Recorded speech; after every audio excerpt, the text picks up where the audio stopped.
Hey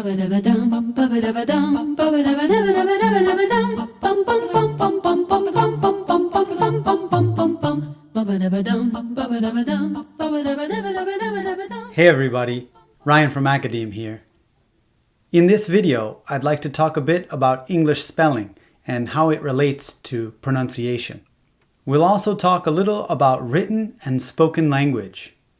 As usual, links to both the Japanese and English transcripts for this video can be found below. Okay, let's go.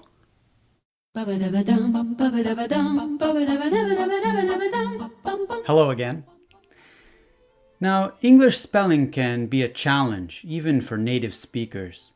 You may be under the impression that you can just say each letter in the word and you will pronounce it correctly. But one letter can sometimes represent more than one sound, like the S in so, is, and treasure. Different letters can sometimes represent the same sound, like the k sound in queen, cat, and kitten. And sometimes two letters represent one sound, like the th in the or the ph in phone. And lastly, sometimes letters don't represent any sound at all, like the gh in night. It can seem confusing and random at times, but spelling is part of the writing system, and I want to make a distinction between writing and speaking. A lot of people think about written and spoken language as sort of the same thing, but I'd like you to think about them as separate systems, especially while you're studying pronunciation. Now, all spoken languages have a certain number of sounds, and for simplicity's sake, let's say that General American English has about 40 sounds.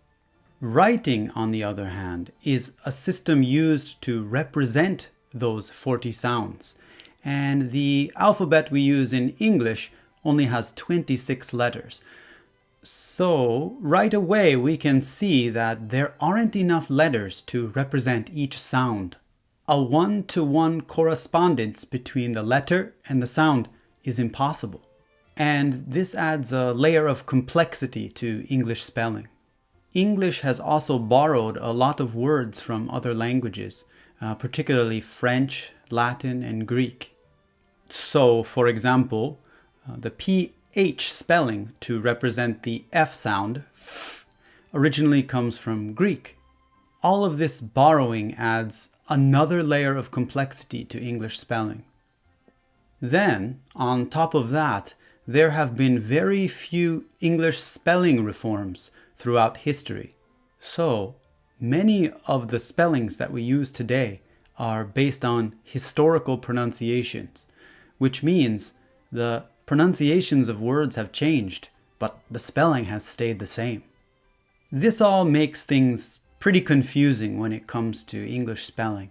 And overall, studying English spelling is important, but it's important to understand that the spellings and the pronunciations don't always match.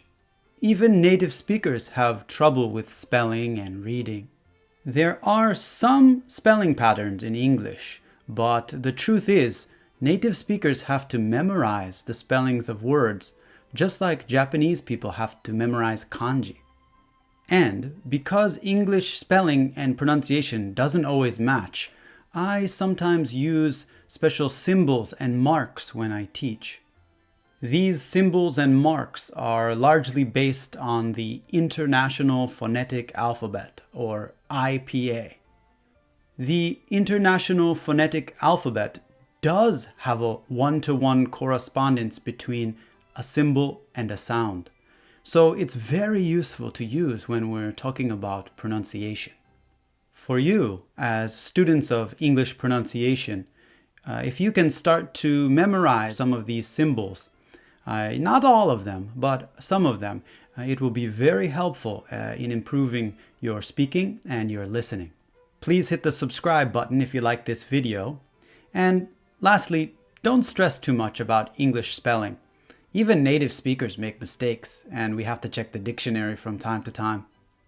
Thanks for watching.